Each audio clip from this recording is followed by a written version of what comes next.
There's really no way around it, dog. We're the what are we on the list for fucking cars being stolen, car theft? We're like number 1 or number 2? Yeah, dog. Like I said, bro, I've had a system like my whole life, bro, and knock on wood, I still have it. Ain't nobody took it. And but you gotta know, you obviously you gotta lock your whip up, but you don't bump. I actually told Dom too, but you don't bump pulling up to your house. You don't bump pulling up to like a fucking game or an event. We pulled up, bro. One of the homies he had a Firebird, dog, and he had a dope ass system in there, dog, and we pulled up to a high school game, and by the time we got out of that, we pulled up bumping. Let me add that though.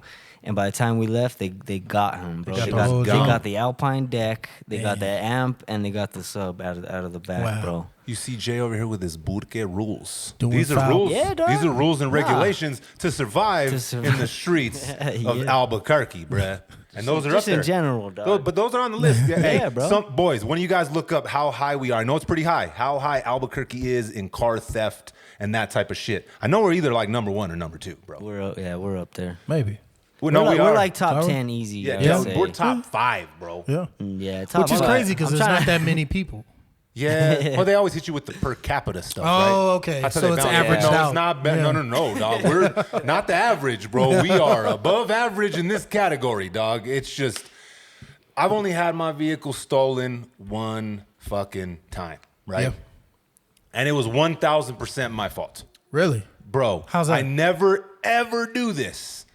I'm at my whip. I'm about to go to the fucking gym. I forgot my backpack with my gloves, and I always keep my motherfucking strap, my pistol always in my backpack, right? So literally 30 fucking seconds, dog. I get out of my car. I go in. I'm like, fuck, my backpack. Yeah. Run inside to get my backpack. My fucking car your is shit's gone, open. Oh, bruh. Nah, I left it on. I was like, really? It was the middle of the winter. I was in the whip, bro. I was literally running inside for 30 fucking seconds. They were casing me, bro. They were waiting. I know a dude who got his car. He was warming his car up for work, and he just had that shit warming up for like 2 minutes. And somebody took that shit. He was so hot. Oh, yeah, you can't leave that shit warming up. Yeah, like you can't even warm your shit up. You got to warm. You better drive to work cold, dog. you ain't a cold engine. Cold ass engine, cold ass Fired person. up and get going. You just get the fuck out of there. I'm not even playing. It was 30 seconds. I ran in. I came out. My fucking car was gone. There's this weird feeling you get when someone steals your stuff, dog, right? When it's a small thing like, oh shit, someone jacked my lighter. Someone took my fucking coffee. That's different. But when it's your fucking car, like I went outside like, luckily they were fucking gone, bro, because I had my pistol in my backpack, bro. There would have been motherfucking bodies on my fucking doorstep, bro, which the kids probably didn't need to see anyways, right? Yeah, for sure. Guess how long it took them to wreck my car and for them to find it? 2 days. No. 24 hours. Yeah. No shit. They took the cops on a high-speed chase, crashed that shit right into a fucking light. Bro, and then they're like, we found your car. It's destroyed. It's the dump. Yeah. I pull up, dog. There's a whole bunch of fucking Edes in there, bro. I don't know. What Syringes. Oh. Yes. Thank you. Len was like, thank you for clarifying. You said it a few times. We've never got a chance to talk about it. I just errors? Yeah. There were errors in the engine. Hey. So there was a bunch of those back there. Car was completely destroyed, dog. Yeah. It's not even, it's the like invasion of privacy. Right? Yeah. That's the worst part about it. I've had my car stolen once and I've been broken into. My pad's been broken into twice. Once at an apartments and then once at my pad. Yeah. I think having someone break into your house is worse. Well, I remember when that happened at your house, and I remember how mad you were.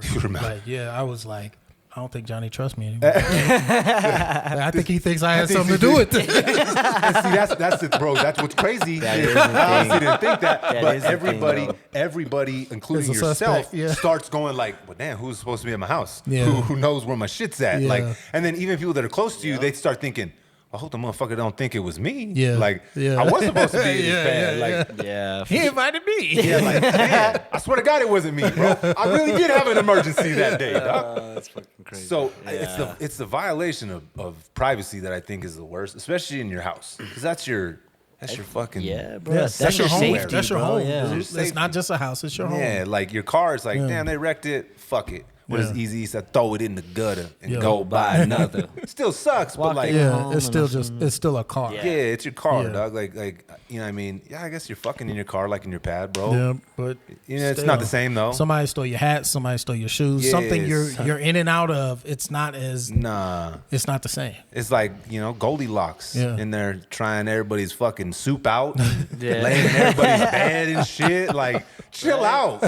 Right? Like, what a privileged little Goldilocks. Like, how dare you? How dare you come into my house? And then judge my shit. Judge it. Bro, she really did. She really right? was. She was like, this chair ain't it. It's not it. This soup is too hot. What's up with this porridge? Yo, chill out. See how long you think they were gone for?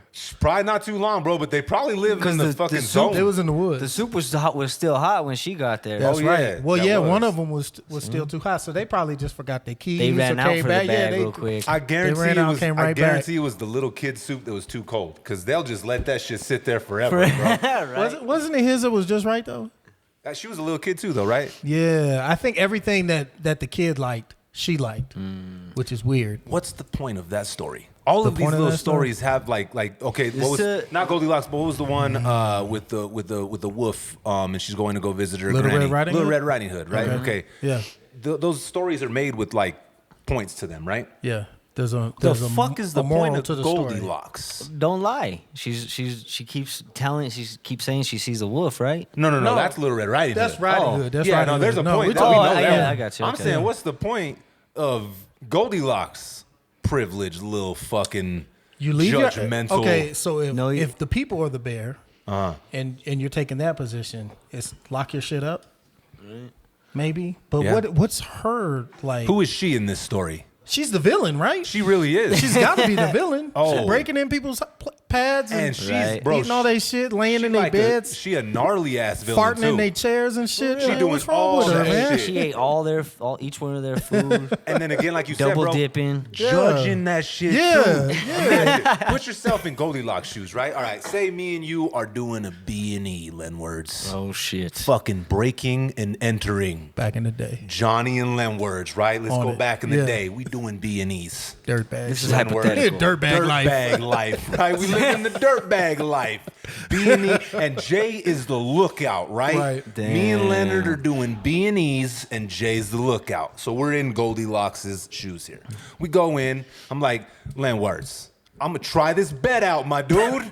Let me stretch it. Oh, hold up. Nah, this shit too lumpy.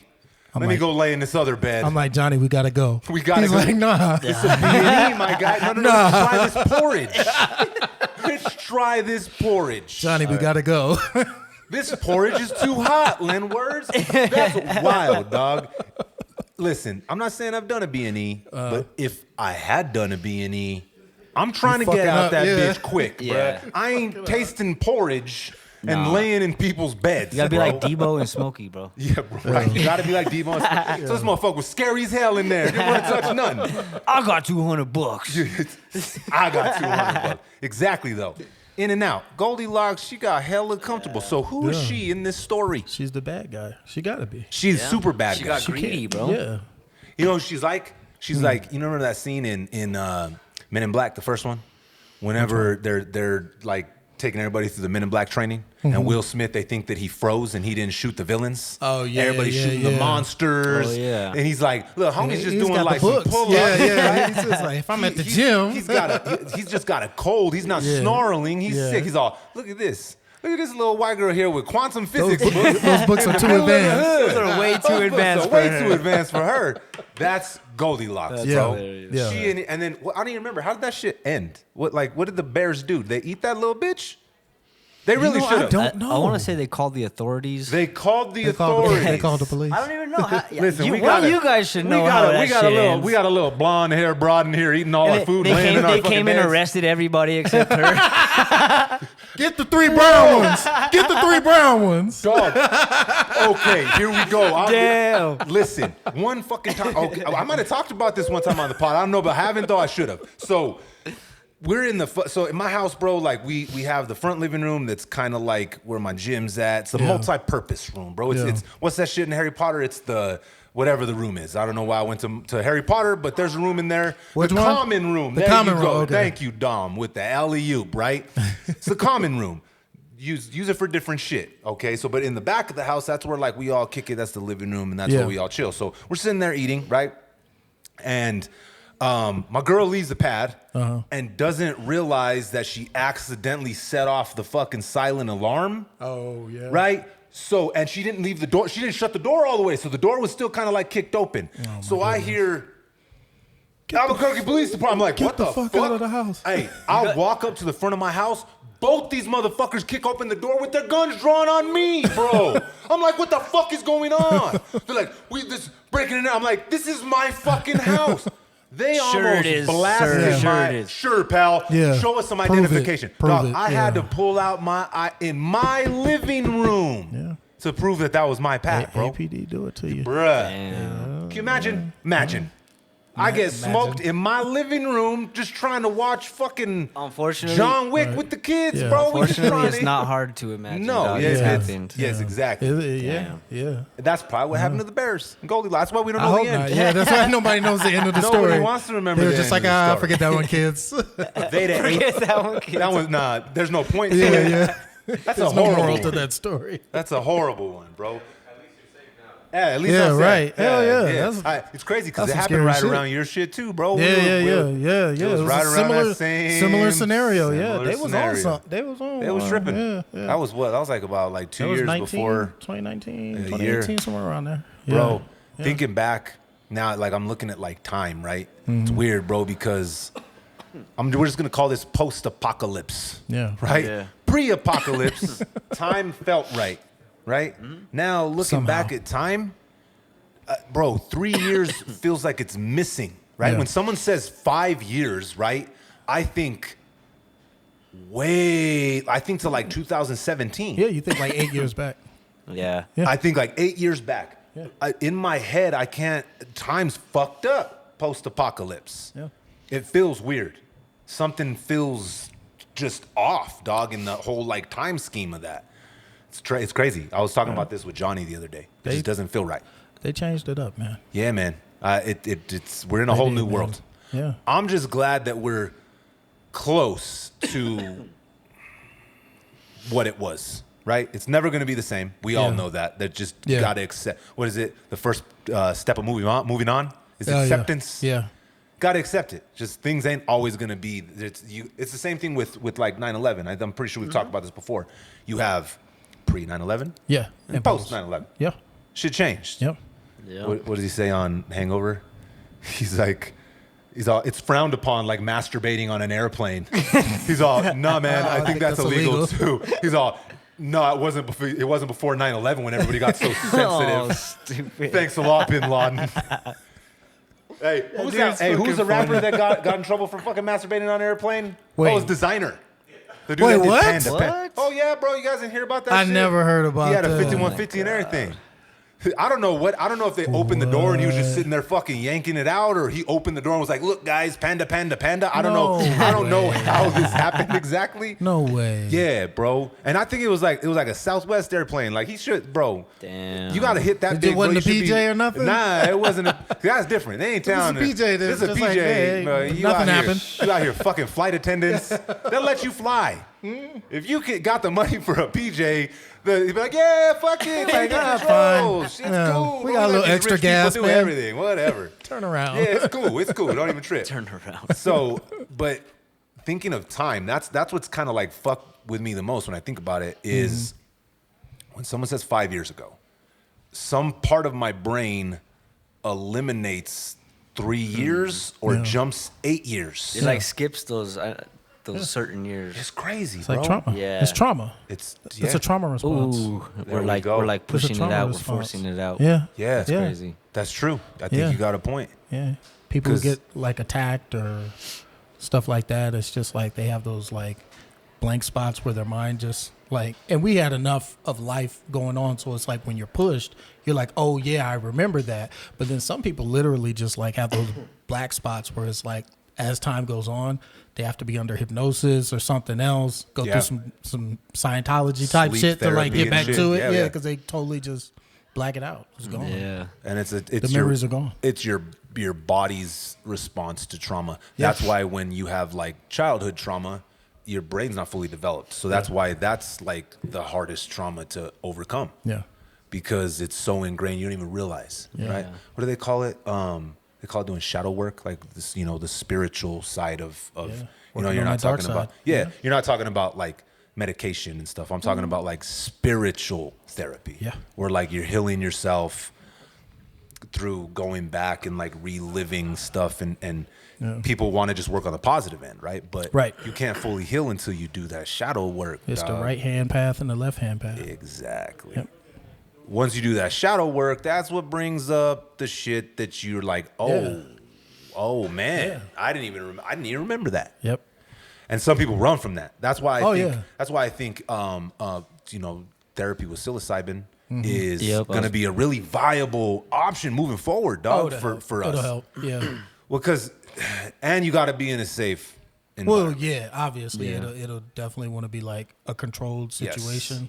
But I think that in particular would be helpful for people who have gone through like traumas and are trying to, because I think the scariest part about trauma is that whole blaming the victim self, and a lot of people blame themselves. It's like, I brought it upon myself, or I did something to create this. And when you go through one of those like psilocybin type experiences and everything like convalesce, like everything comes together and you realize, you know, we all are one, and like all that stuff becomes like really, really in your head, like you can't take it out anymore.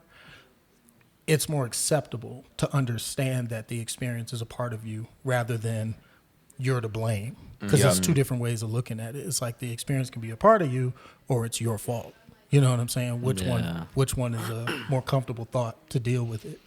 And I think you're never going to fully move forward if you don't accept the situation as being a part of you and your story. Right. And you just sit there and say, fuck, it was my fault. What could I have done different? Or it was their fault and they did this to me. Well, see, there's two sides to that coin, right? So say the trauma from each side. So the person that created the trauma and the person that was traumatized, right? Right. So if the person that was traumatized is sitting there like, this was my fault, right? The person that created the trauma is probably sitting there like, yeah, this was your fault. Yeah. You feel what I'm saying? Yeah.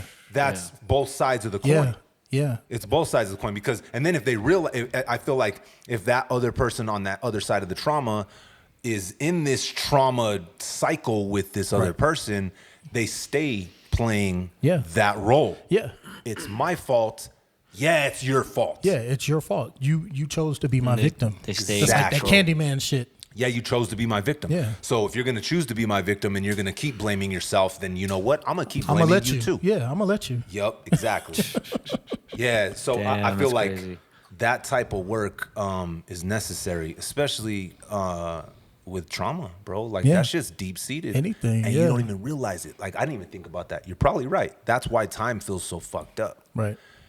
Even though my experience during that time wasn't as traumatizing as a lot of people that I know, right? Right. But it was still traumatizing in its own way for me and mine. Right. It could have been worse, could have been better. Yeah, there was sure, people out here that were just still out here living their best life like nothing was even going on.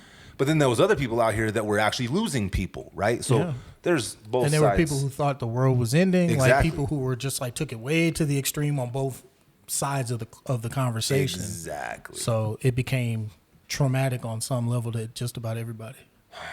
I want a refund, dog. I want my years back. Right. Who do I need to want my speak time I to think back. it was Yeah. a play by the big TP, bro, by the big toilet paper fucking I companies. think so. Bro. We talked about this before, bro. That's it. Listen, That's what it was. There was Big no T- shortage. Big They just TP. held it back. You know what I mean? TV Right. was after us. Listen, I would have definitely been on that side if the what we're talking about. I didn't want to say it. I'm tired of saying the word, bro. If the virus that we're talking about caused the shits, then I would be on that. If the main thing it did was like uncontrollable diarrhea, then I'd be like, oh yeah, man, we need to look into Charmin. Yeah. We need to look into that The company, conglomerate. bruh. They created this shit. Hey, it's time to intro, I think. I Yeah, think we it's got time too to deep. go. We got too deep Right. out the gate, bro. Out there, we talked about B&Es and the apocalypse, bro. First 10 minutes, bro. B&Es. You are now tuned in to Respect Connect, I'm your host, Johnny James. I'm here with a few of my nearest and dearest. Jay Trav is in the motherfucking building. What's poppin', Jay? Man, I woke up today. I'm chilling. I like that. I woke up today. I'm chilling. I'm chilling. Len Words is in the motherfucking building. What's good, Len Words? It's all good, man. All good, always. Always. I like that. Always. Fellas, production on the other side. Are we in focus? Yes. We are crispy. Cold and crispy. Was he raising the roof? He was raising the roof. Oh my God. We killed it. That's because I killed the intro. I killed the intro. Except for, you know what I forgot? Episode 44. There Make it is. some motherfucking noise. Let's Jason go. Travis. Damn. Let's get it. All right. yeah. We jumping straight into new music because the Let's go. vibes, Oh, yeah, the yeah, vibes yeah. we had in here while we were setting up. Jeezy dropped an out of nowhere double disc. Mr. Jenkins. And listen, I'm here for it. That We shit ain't heard the whole was shit, but that shit slapping, was dog. slapping. Fuck. Jeezy out here talking that talk. I was bro. wondering if he was gonna drop anything, bro. Cause like just last week I was knocking Thug Motivation and then the Recession. That's my other shit right there, dog. Those are the two I walk with. Talk about hate, cause I Jeezy, get a man, lot of that. consistent, bro. Yeah, dog. Consistent. I don't think he gets his flowers. I don't enough. think so either. Fool. Not enough. Without Jeezy, there's no future. Yeah. He Okay. kicked off, Yeah. bro. Come on, Future's like a good mix of Dungeon Family and what Jeezy Dungeon represented. Family. Damn, Yeah. I haven't heard that name. I in feel a like while. what Jeezy did though shifted like the way people were recording records. Yeah. I feel like Yeah. there was not as much as an emphasis on the ad libs until Jeezy hit the motherfucking scene. Yeah. Right? He turned, it's like, oh shit, like I don't just have to like have 1,000 words. I can go and then I can use this ad lib as like my little point to like Yeah. stop and then shift it, right? Yeah. And the way, it's funny because the way Jeezy does his ad libs it can take a line that you really are like, eh. Yeah. And But he makes that shit. bro, hit. come on, dog. Yeah, he makes that shit hit. He perfected that. He did. Yeah. So after that, I mean, listen to it now. I mean, without Jeezy, Migos, come on. yeah. Migos are Jeezy with auto-tune. Ross. Yeah. Yeah. Ross. There's a few people that got like chains. Like they, Yeah. they ended up Titty with Boy. those tags. Yeah. And those became so popular that's how people just remember the artist. Yeah, Jeezy was probably the first. Jeezy. Who came before Jeezy doing that?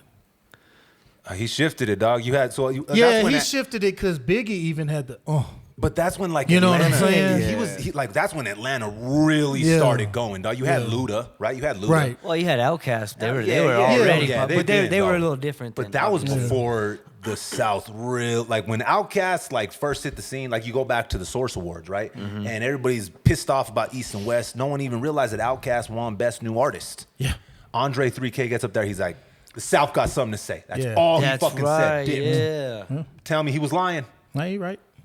Listen, They still- it they started still- it started They still in the talking. East Coast, got really dope and perfected in the West Coast, and made its bed and has stayed home in the South ever since. Yeah. Well, the argument could be made that it was perfected in the East Coast to begin with. Yeah, well, Because everywhere you go, like people got their favorites where they're like, "Yo, this New York shit, Yeah. that's the real shit." But when it went to the West Coast, man, It was got different, a whole though. new bounce, bro. That shit Yeah, kicked open the it was doors. a different thing, though. It's it like- was a different thing. That gangster rap was way different than what they were doing.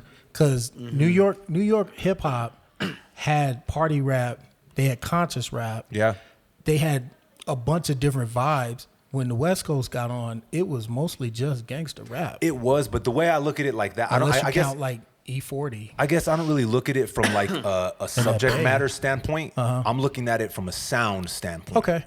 Okay. It went from like a scope that was like smaller, right, sound wise. Okay, I see what And you're then saying. fucking Dre came in and just blew the doors off that motherfucker. Mm-hmm. The sound Well, grew. East Coast was like more hip hop, more like the boom bap, boom Yeah. bop, and then Yeah. West Coast made it like funky because they were sampling. They The were sound sampling grew. Marvin Gaye.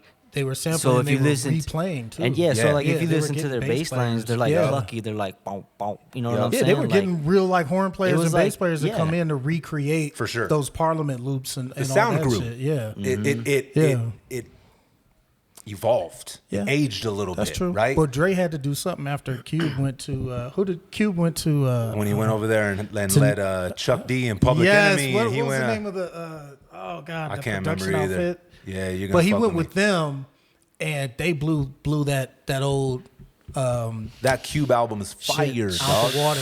Like Bro. yeah, Yeah. they blew that Hey, shit out the listen, water. No Vaseline is definitely in the top 5, bro. No Vaseline definitely top 5 diss tracks of all time. Let's keep it all the way funky here. What's Number 1? Come on, bro. Hit You him already up. know. That's why That's the one he fucked your sings. Hit That's the him one he up. sings Okay. every time he gets out of bed. Brush my teeth today. That's right. That's right. I look in the mirror. That's why I fucked your bitch. This is the 4th pod I've said it directly. He says it to in the himself. camera. That's how I get going. I say that, and a titty boy, some titty boy lyrics, some Titty 2 boy? Chains, Okay. some 2 Chains, bro. 2 Chainz. He No got a matter big what, booty 'cause he always. got a big- No, not even that one. That was a good okay. one, bro. This one stays with me forever, dog. Forever. Go. Left hand on the steering wheel, right hand on the pussy. Make some motherfucking noise for Titty Boy, yeah. 2 Chains. Right hand on the pussy. That changed my life when I heard Right, that. I was about to did, say bro. that's some insight right there. It changed my That's entire life, dog. I was like, you mean other people are doing this besides me? I related. I used to feel so alone. I really did, bro. I really did. Always telling me, put your other hand on the steering wheel. Nah, that's not what this is made for. That's fucking funny. That's Yeah, why- two Chainz is dope, bro. That fool has some Yeah, I catchy fuck with 2 motherfucking Chainz, bro. I shit. fuck with yeah. 2 Chainz. You know, it's funny. I just seen this video where Wayne would hit him up to get some motivation, and then he was like, he knew Wayne for like a little minute, and then yeah. one day he was rolling with Wayne to the studio, and then Chainz was like, man, well, shit, you know I rap. You know what the fucking song they did was? What was Duffel the first song they Bag did? Duffel Bag Boy, bro. Hold on, that was the first song him and Wayne did together? Yeah, Yeah. That was when that was the first time. That was when he first found out 2 Chainz actually rap, dog. Really? Yeah, he was just picking up from 2 Chainz the whole fucking Yeah, for 2 like Chainz months. was serving him. Yeah, and then Yeah, that that was shit, yeah. they went to the studio and that was the track that they did, bro. Counting all day. Hey, like talking the about clock that, on the hey, wall. their the shit. album together is coming out, part 2, College Grove's coming out dog. Oh, really? in like 2 weeks. They're doing another one? They dropped the first single. That shit. Really? Yeah, they dropped Oh, the first man. single. That shit's gonna be But hey, dope, before dog. I forget, I seen it in the fucking thing. We ain't stopping the pod. Hey, Josiah, the camera, Leonard's camera is in Jay's shop. Fix that shit for me, my dude, before I see it again in here, because we got to keep, you know what I'm saying, the mystique that there's no cameras around here, you know what I mean? Audience has to feel like, damn, is that a camera behind Jay's head? I'm out of the pod. I got taken out of all of it. Damn. I'm glad So I it seen pulled you out? Yeah, it pulled me out, you know what I'm saying? And my pull-out game is pretty trash, dog. So if You do have a lot of kids. If it pulled me out, if it pulled Mr. Pull-Out Game weak, This fool's it's gonna pull other people out too. Just make sure he's in focus too when you move it, Josiah. Por funny favor. as fuck, bro. Yeah, the Jeezy double disc. Fuck, dog. Yeah. What We we gotta- heard what we heard so far was It's a just double disc, ridiculous. Double disc, no features. Okay. What'd you say, Lynn Words? He's that's the divorce tape. Yeah. That's the He's Hear out My here with Dear. the- Oh, that's the is Hear that- My Dear. Hear My Dear, yeah. He's out here with a whole new energy. Yeah. Damn. Yeah. Oh, so he really got a divorce? And he divorced her. Oh, shit. That's the sauce. I was like, wait Hey. a minute. He filed? Kang thing. yeah. So, hey, Kang dog, thing. You know what's crazy though is on that situation, it does depend who files first, dog. Like, Yeah. not even just for divorce, but like, say you're in a toxic ass relationship, Yeah. and Who gets the yeah. protective orders in first? Yeah. who calls the You the going to cops? jail. It's No, like, you going to jail. I already got a restraining order on you, bitch. Hey, what is it? Hey, Found that that's shit a week bro. ago. That's like Day, bro. Y'all stand here ain't doing nothing. There's a crazy bitch out there. Yo, bro. So, hey, Day. you ain't got to say no names, Jay. I know this is all for entertainment purposes. Yeah, What's up? Always. What in your relationships and your time on this earth is a toxic situation that stands out to you? Toxic, like what do you mean? Like In your relationship. when we started fighting? What's a toxic situation in your relationship that stands out to you? Oh, girl was throwing some of my studio gear off of the second floor when we were fighting one day. Damn, throwing the studio I gear. was like, I'm done. Oh yeah, that is fucking toxic waste right there, bro. That's serious. Yeah. That's serious. What'd she So, break? What was the thing that you lost? It chipped my keyboard just a little bit. It's still, bro. I still use the keyboard, dog. I'm He's still, like, it still works. yeah. But every time you get that chip, you're like, this fucking bitch. Yeah, remember that. It reminds me how happy I am now, dog. Hey, make some noise, Jay. I like that. That's beautiful. Fuck around and try and break my producer's keyboard. Shit. How dare you? Man, Jay already knows, bro. Yeah. I'll run up on a motherfucker, throw him off a goddamn second-story building, dog. We've talked about it. Yes, but we didn't talk about it. Yeah, at the we same talked time. about it, but we didn't talk about it at the same time. New music. So we're gonna the Beatles. Okay. Oh, We're gonna shit, jump into Oh that. yeah, you were talking about this. Yes. The Still last don't Beatles really. song. Len Words isn't a Beatles fan. I mean, You're not a this Beatles is- fan? Not really. Okay. Well, let me put it this way. I know they got lots of hits, but I can probably pick out like a handful of them where it's like, I like that song. A lot of the other ones I think are just kind of like time capsuled where it's like the early Motown shit where it's like, man, this was the shit. It's like, yeah, in '63. Yeah. You know what I'm saying? Like, it don't mean nothing It's to me just like the same lumped in. now. It's exactly. classic, so you have Exactly. to And my appreciate parents it. didn't bump the Beatles growing up, so it's like it's not like ingrained in me as good music. Like for me, good music was old blues records and shit. Oh, You yeah, know what I'm yeah. saying? Like I know more Bobby Blue Bland than I know Beatles, but that's just how I was raised. Well, yeah, it's a little different. The culture too. Yeah, yeah, for yeah. Sure. It's like BB King. It's like, yeah.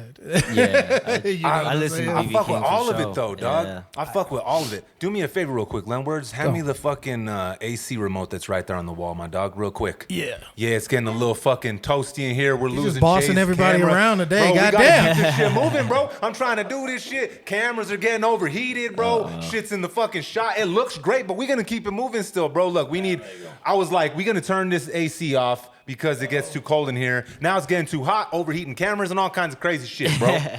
So I listened to all of it, dog, right? Yeah. I'm a Beatles fan, BB King. Yeah. Good music is good music to me, dog. Like, it don't matter. I fucking rock with dope-ass music regardless of who the fuck is making the shit, right? Yep. There's even fucking some Taylor Swift songs I probably fuck with, bro. What was that Yeah. first one on her first album? Come on, I bet you I can remember it. It was some teardrops. My teardrops on my guitar, bro. Oh, okay. Don't say okay like you weren't bumping that shit, Jason. Nah, I really wasn't. You dog. really I weren't? wasn't. Bro, you be your ringback tone. Come on, Jay. Nah, don't put that voodoo Hey, don't on me. put that shit on me. No, you know what's funny though is I was at work, bro, and I was in like a tiny desk, like watchathon, whatever you want to call it, and I watched Mac Miller.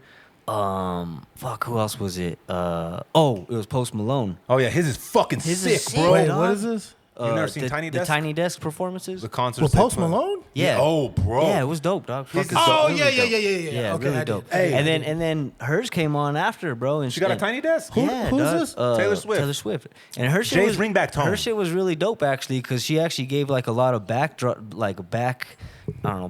on like how she writes, bro. Like how she writes her music and shit like that. It I was was actually dating pretty dope. this guy, then I was dating this Oh, guy. yeah, all her that music's type of about, stuff. like, Yeah, it's breakups and always a stuff, boyfriend. But again, like I said, I see past all that surface level. A good record's a good fucking record, I feel you. right? I feel Fuck you. it. Okay. At the end of the day, fuck. Back to the Beatles. Yes. Speaking of good where we at, records, yeah. okay. Okay. So, Sorry. hey, cameras are working now, bro. AC's on. There's not a camera in Jay's shot. It's dope because before, when we didn't have like actual production, bro, we would have had to We would've stop had the to shit, stop- or get we'd up, just get up and move go do it, around. yeah. But I think when we first started doing this, bro, like we had this level of like perfection that we thought we needed to hit. That the audience would be like, oh man, look, they're doing other stuff. Fuck no. I feel like the audience wants to be here with us. So if they see Len Words getting up and having to get the AC because it's harder than fucking here, they're like, yeah, man, I relate. I relate to that shit. It gets hot in my house, too. Yeah. Like, for example, with the Stevie episode, whenever he needed to use the bathroom, bro. Oh, yeah. We should just left that shit in there, Yeah, bro. we should. Looking I know. back, bro, I didn't need to edit that shit. We could have just kept talking and moving. Anyways, back to the Beatles. That's what we did, yeah. Back to Beatles. So it's called The Last Beatles Song. There's like a documentary on it that they put on Disney Plus. There's I think it's on Disney Plus and HBO Max or Max, whatever the fuck. Okay. It's not very long, but what happened is, I guess, back in like the early 90s, mid 90s, Yoko Ono had found some of John Lennon's unreleased material that he had never really properly recorded. They were like demos, right? Yeah. It was in an era when people thought that John had stopped making music, when he was always recording, right? An artist like John Lennon, no matter what, you're always doing something creative. Yeah. So he was in his apartment, and he was on the keys, and he was just recording these demos. Yoko gave it to the remaining Beatles, right? George, Paul, and Ringo. At the time. Yeah. And she gave them the records, and they started like reworking these songs. And Paul said that he was like, at first he was like apprehensive, like, oh man, is this like, then he thought, nah, like John would have loved this, right? So they start re-recording these songs, and they get to one, I can't remember the name of the record. Do me a favor, Jay, and look it up for me if you can real quick. It's the last Beatles song, but it's Now and Then or something like that. I can't remember the exact name, and I just watched it yesterday. And bro, memory's fucking trash, bro. Kids, don't do drugs. The name of the record, I can't remember, but they got to that record, and they kept trying, back in 95, they kept trying to mix John's vocals, but he recorded it in his apartment, so there was no separation of tracks. So every time they try and bring his vocals up, the piano he recorded it next to would bleed it and make it muddy, and they couldn't do it. It just sounded like shit. But while they were doing that, Ringo recorded drums, George recorded guitar, right? And Paul did, his Paul thing, guitar, and he did some vocals and stuff. So they had those from the 95 sessions. They're like, we can't do it. It sounds like shit. Fast forward to 2022, when Peter Jackson did the Beatles thing, and he invented this whole new plug-in AI. I'm not sure exactly if it's a plug-in or if it's artificial intelligence, but they invented this way to go into a record audience that is not sound savvy. When you're recording something, you have stems, right? So stems are like the waves that you'll see. If you bring in Pro Tools, you'll see like waves of the vocal, waves of the drums. Isolated elements of the record. So you have the drums, you have the strings, you have the guitars, you have the vocals, right? So since John had recorded this in his house without any of that stuff, you had a stem that was his vocals and the piano on top of it. So when you try and mix it, it sounded muddy. There's only so much you can do. There's only so much, especially in 95, right? They invented technology now to where you can take a record that was already recorded and isolate each element of the record. That's crazy. Not just isolate it, they isolate it, and it makes it sound fucking amazing. It mixes it crazy out the gate. Bro, literally like 30 seconds. They said that they put it into his fucking computer. It spit out John Lennon's fucking vocals in 30 seconds. Wow. Clean, perfect. Crazy, dog. Wow. So you got this whole time that's went through, right? And George has passed away. So now they're like, so Paul hits up Ringo and he's like, man, look, we got John's stems. We got the isolated vocals. He's like, all right, let's go. So they go in and they re-record more drums. Paul gets some bass, right? Then they go, and they couldn't tell anybody, they had to keep it secret. So they go to Capitol Records, because a lot of Beatles, when it wasn't Capitol Records, a lot of their stuff was recorded in those studios, right? They wanted to get that same element. They brought in a whole bunch of people to play strings. They had to keep it secret, because if they knew that they were recording the last Beatles song that was ever going to exist, that shit would have went crazy. The contract negotiations. No, bro, hey, but they got that like, Beatles the money. last one? Oh, okay. Well, listen, cello. One cello player would have been like, nah. Nah, you need my cello in this. It's gonna cost you, Paul. Damn. So they brought him in, recorded it, put it together, bro. Holy fuck. It sounds great, dog. Yeah. It really does, bro. It sounds like a Beatles record. I'm gonna have to listen to it when I leave here. Which realistically it is, because you had every Beatle actually work on the record. They just revised it or remixed it. Yeah. You know what I'm saying? It sounds great though. Like the man AI out here fucking you better invest in it swinging, now bro. while you can, bro. And then not only that, not only did they drop the documentary, they dropped a video for it too. Oh, really? Oh shit. And in the video, it's cool because like they take old recordings and old visuals of all of them, and they like bring them into the new. Like they're in the studio, and you have like John's there when he was like a fucking in his 20s, and you have George in his 20s, and then like it looks like they're all together. Yeah. It's fucking dope. That's Bro. tight. As a Beatles fan, it's like that shit got me emotional, bro. I'm sitting there thinking how my dad would react, bro. Yeah, I didn't for cry, Linwards. Don't look at me like I cried, know bro. you did. I didn't You're cry. not gonna It was on admit the it. inside, Oh, bro. okay. You know what I'm saying? Like Taylor Swift says, the guitars on my tears, the tears on Tears my of pillows, tears. or tears in my beers. Whatever, dog. You know what I'm trying to say. Tears in my beers. Whatever. The Karate Man bleeds on the inside. On the inside, dog. On the inside. You know what I mean? It was cool though. You know what's funny is I seen it and I'm like, I don't know what the fuck this is. It's like 5 minutes. I'm like, I don't. And you know who really was literally crying to watch it? What's this? Aaron. Aaron's like, we gotta watch that, Dad. I want to watch the last Beatles song. I'm like, all right, bro, what chill was his out. final thought? He loved it. Really? Bro, he loved Dang, it. okay, That's cool. But see, okay, on the thumbnail, it's like a white background and it's a tape. That's all it is. Bro, he's 4. He's learning how to read. He can't read. Yeah. He just seen the image and he's like, I want to watch that. And I was like, What is it? All right. And he's like, let's watch the last Beatles song. I'm like, all right, bro, chill out, dog. We're going to watch it. And then we watched the video right after. It's a trip to see a group. The Beatles, what? The 70s? 71? 60s, 70s. 60s. They came 70s, in, yeah. changed the whole landscape of music. Yeah. And to see like the evolution now, like obviously, you know, 2 of them are gone, and Yeah. the other 2 are fucking knocking on 80's door. I'm assuming. I don't know their Well, exact they're age, somewhere, but yeah. they up there. Yeah. To see that like evolution, to see them come in the industry when people were still recording on tape, and then now to be able to AI take John's vocals and make one last Beatles record in 2023 is fucking crazy, bro. That's Yeah. crazy, bro. That's That a is journey. dope. That's really dope that they're able to incorporate all the new technology, bro. You know what I mean? Oh, you can't. See, there's a thing here, bro. Is you can't get stagnant. You can't be. I don't know. Was it Think and Grow Rich? I think it was. It was one of those books when it says like you can't be those old guys, dog. Yeah. You can't be Blockbuster. I love to use Blockbuster as an example. When Netflix showed up to the party, Blockbuster's like, the fuck out of here with your little mail-in DVDs. We're Blockbuster. Yeah. We been doing this thing, bro. Just dick swanging, right? Yeah. What happened? They gone. They're gone. Yeah.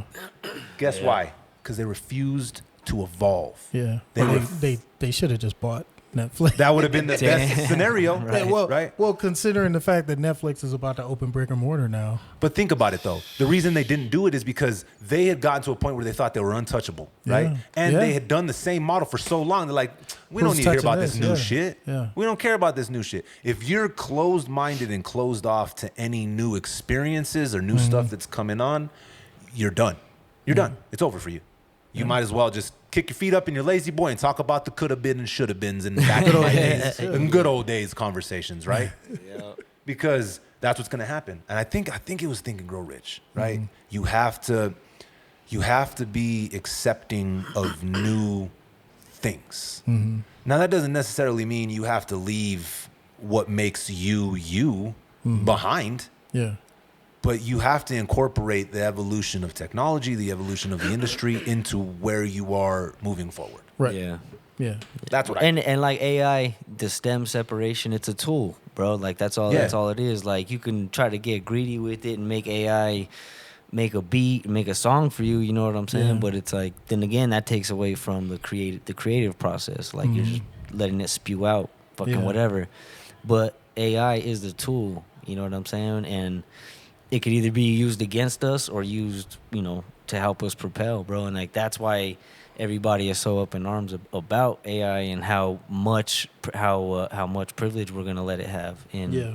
film. I mean, Yeah. going back to Well, the film I shit. think you the know? thing Anything about creative. it, the thing about it though, anything creative. what's fucked up about it right now though is it's still programmable. Like it's not, well, you know what I'm saying? Like people are like artificial intelligence, like it's artificial, but it's not fully intelligent on its own. People are still programming it. So what's your agenda? Well, at some point it does learn from itself. Yeah, but Yeah. it had to be programmed to begin with. So what was the beginning initial agenda, right?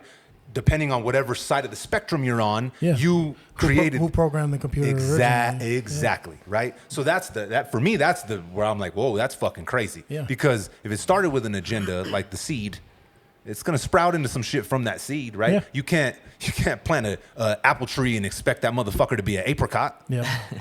It's gonna be a big ass tree, but the motherfucker gonna yield apples. So that shit crossbreeding. Yeah, crossbreeding. You know what I mean? But going to the longevity of the Beatles, bro, and 2 members like missing from the whole pack, bro, got me thinking, like, how long, if you had a choice, what's your projected length of life, right? What's like, I made it, okay? Like, I'm good. Like, I'm good here. Is there a number? Is there a feeling? Like, if you had a choice to live, someone said, Len Words, I'll give you the choice to how long you want to live. What would you choose, you think? I don't know that I could. Right? Well, that's the thing. It's like, it's not necessarily a time or a number. Is it a feeling? When do you know it's time to go? Well, you imagine it's a feeling, but it's like, even if you've achieved everything you ever wanted to achieve, you're always going to have more goals if you're that type of person. Yeah. You know what I'm saying? So I don't know. But when does your goal become, I wonder what else? You feel what I'm saying? Yeah, I mean, I think that the answer to that would require like a certain level of spiritual maturity where it's like you've gotten so far into like I'm ready to see what's next. I'm ready to walk into that. Or it's like the quality of life, bro. Like Yeah, that's the other thing. It's like I want to live to 90, but it's like if you're decrepit or you're living in a trailer or and you just on the street somewhere and you don't know who you are. Yeah. See, I think you're sick or for me that's where it goes. Yeah. I'll live as long as I can. Yeah. Oh yeah. Bro, I'll live as long as I can if I know who I am and my quality of life is there, bro. If I'm shitting and drooling on myself and I don't know who I am and I'm like well, I don't even know what the word would be on my family, like burden. A burden. Yeah. If I'm a burden on the people that I love, that I took care of for a really extended period of time, it's gonna be hard for me to justify sticking around. Yeah. You know what I mean? And you know, what kind of condition do you want them to see you in? Like, you know what I'm saying? Like, in your like they know you as you, bro. Yeah. And it's like if you're, you know, if you're at the point where like you can't control yourself, like shit's happening literally, you know what I'm saying? Like what good does that do for anybody? For if you could live forever, would you? Forever. Forever and ever. Ever. In your form here, in your existence. Because I think we do live forever. We exist forever. There's nothing that our energy doesn't die. Again, we're turning into a hippie podcast. Fuck it. Energy doesn't die. Yeah, we do live forever. And man, energy doesn't die. I don't think I would want to live forever, dog, because you outlive everybody you love and everything that you like know, right? Yeah. Times change. People change, things change, seasons change. What if you could do it like Thoth and like? Did you say Thoth? Thoth, yeah. You're gonna have to school me here. Yeah, okay. Thoth is like. I thought you just had a lisp. Nah. You're trying to say Thor. I never noticed. What do you do like Thoth? Thoth. Thoth is like. How do I explain this? He's like pre-Egyptian, like Atlantis. Like entity who just kept coming back over thousands of years because he was like the record keeper and he just like he would there's a story that he has like chambers underneath the pyramids where he would like transfer his consciousness into other bodies. And that was my question. It's like if you transfer your consciousness into other bodies and keep your memories and keep your intelligence and keep your wisdom that just keep coming back over and the back years. and back. Yeah. So it's like you would lose everybody that you care about, but then you would start over with a new family and have more people that you care about and still remember in everything. A new era. Yeah. And you would just never lose your awareness or lose your consciousness. I don't know. That's tough too, though, dog. I think that's even worse because you're reliving when you outlive them. You're reliving that pain every time. Well, he didn't feel pain anymore because he was just like, I've mastered He's this like, shit. Like I figured this out. 120,000 years Fuck old. it. Well, he was like 26,000. And he would go like era after era after era and keep. So he was like the record keeper. Yeah, he was. Did That's he affect history or did he just watch history? Well, the idea that is proposed in some of these books is that he took the Atlantis culture and gave it to the Egyptians, and that's why the Egyptians are so advanced. And we don't have Atlantis anymore because it's submerged. But we have Egypt. But we have Egypt, and we can always look back at Egypt and say, damn, them motherfuckers was on something. Because they were. Yeah, but where'd they get it from? And as the story goes, they got it from Thoth because he was from there, and he was the one who taught people how to build pyramids. That's why there are pyramids all over the earth. Is because he seeded all of those. Okay, Thoth sounds like a bad motherfucker, dog. He's one of the He baddest sounds like one of the baddest motherfuckers, but I ain't never heard of him either. If you ever get into like meditation or like trying to communicate with like other consciousnesses, stuff like that, if you reach out to Thoth, he will find you. Hey, I am into meditation. He will find you. I am into meditation. It's one of the only things. What would he bring if he finds you? What does that entail?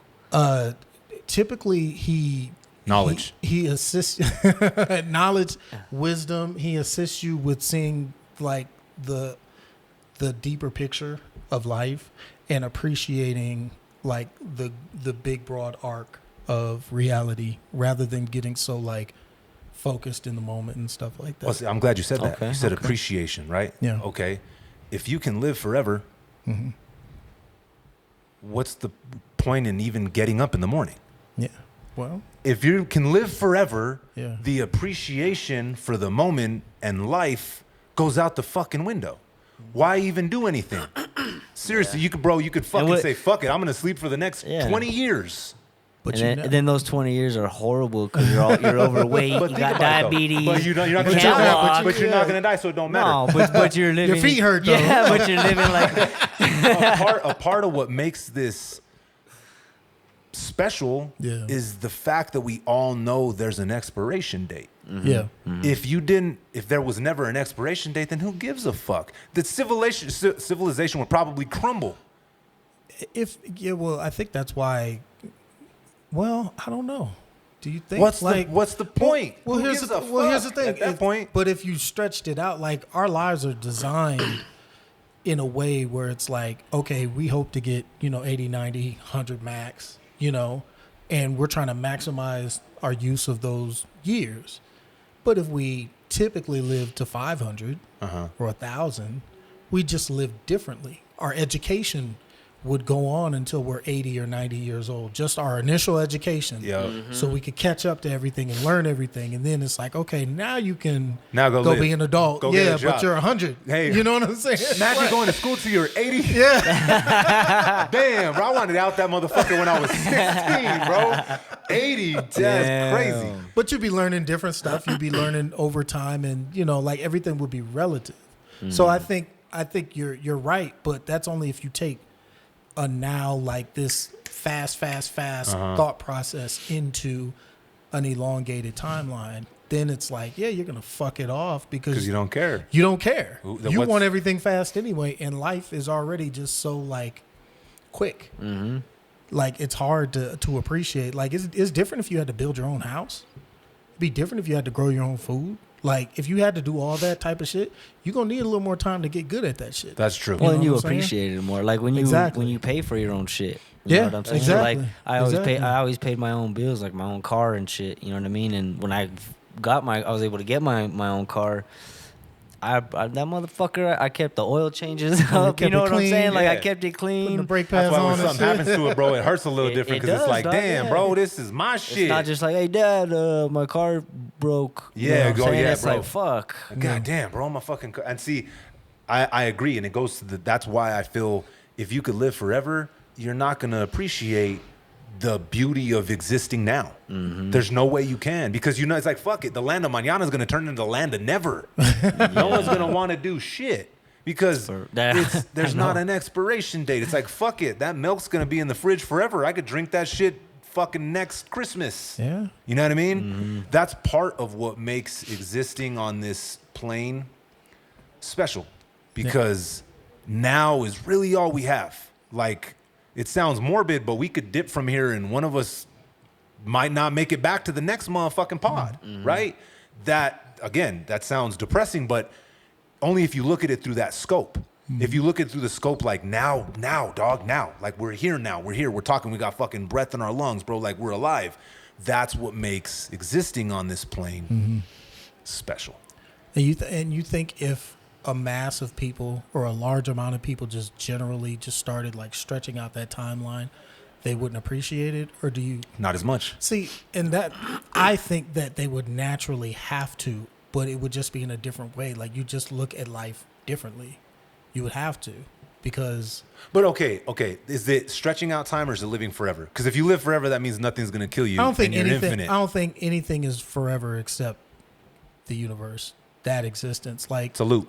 yeah, it's a loop, and it's also all these different forms that are created and then uncreated, so something new can be created that's similar but not the same. Because see, it's a loop, And it but just it's goes on not and just on a and loop. on. It's Yeah. it's a sphere.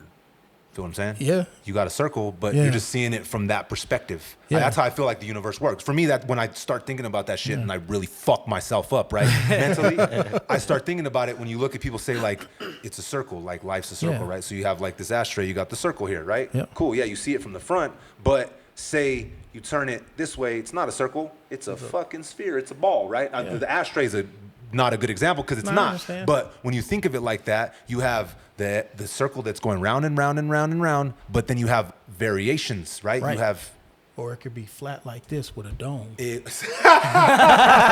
gotta hit it. Come on, Jay. Here we go. There we go. Spilling shit. I got so excited I spilled my coffee. Hey, exactly. There we go. I was ready for it. So I think, throw me some napkins real quick, Josiah, please. I think you're not gonna appreciate it as much if you can live forever. There has to be probably not. toss those real quick, Josiah. Catch them. There has to be an end. There's got to be an expiration date. But there always is though. Like Yeah. even a bad motherfucker like Thoth. Like That's that's what I a was part about to of ask. You that's think- a part of what he wrote. You think in he's the still Emerald around? Time. No, he wrote in Why spirit. not? In the spirit realm, yes. In other dimensions, yes. Why'd he stop coming back? He got Because tired he of our chose shit. to. No, he chose to. He's like, I'm done. He made the conscious choice. Well, that's kind of like.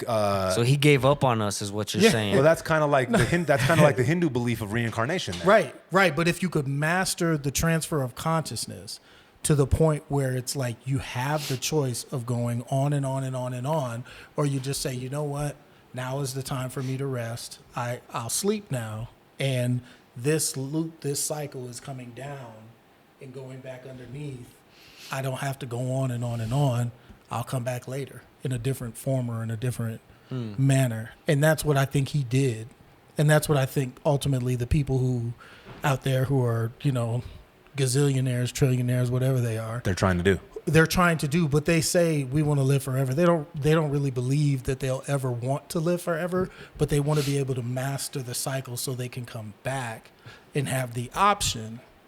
But I think they know in their heart of hearts they don't want forever because, like you said, forever is hard to appreciate. You Yeah. can't literally fathom forever. No. Well, I think you'll just lose sight of appreciating how beautiful existing here is, dog. That's why God gives us eyes, but God doesn't necessarily discern between what should exist and what doesn't exist. It's because we're supposed to do that. So God lives through us, but God doesn't necessarily have a morality where it's like this is good, this is bad, like those new lines like that. Yep. You know what I'm saying? Because God is everything, or it's a forever thing. It's a forever concept. Whatever mind encapsulates that could never appreciate anything because it is everything. It is like everything. it's just I am as I am. Like I don't. What's good? What's bad? I don't know. It's just I'm it's just just me. everything. Yeah, I'm just me. it's like, yeah, I'm It's just just me. everything. Exactly. Yeah. I agree. I've thought about that in a sense when I've said before I was raised Catholic, and Jesus being the Son of God, right? Right. Okay. So it says in the Bible that we're all created in God's image, right? Yeah. So then what's the difference? Right. Yeah. We're all the Son of God, right? 2 Chainz said it. You feel what I'm saying? Yeah. Right? And a lot of people, especially the older generations, you know what I'm saying? My tias and my tios are not going to be too happy about me talking like this. And a lot of people probably ain't. Yeah. But I've thought about this. What is the difference? If it says there that we are all made in God's image, Right. what makes us less God's children or son Yeah. than Jesus? Nothing. Nothing separates it, right? And Jesus himself said, what I can do, you will be able to do greater than me. You know, so Jesus knew he was a bad motherfucker, but he was just like, I'm just y'all another. better. I'm just We're like you. all his children. Yeah, we're all gods. Your own law says that we're all gods. I'm not better than you. You can do what I can do, even more, even greater. You just have to think like You I haven't think. woke up yet. Yeah, exactly. You're still That was asleep. his whole message. Wake that was up. the whole concept behind that character. And see, I see that, right? When Yeah. I think about this from a standpoint, like logically, not Yeah.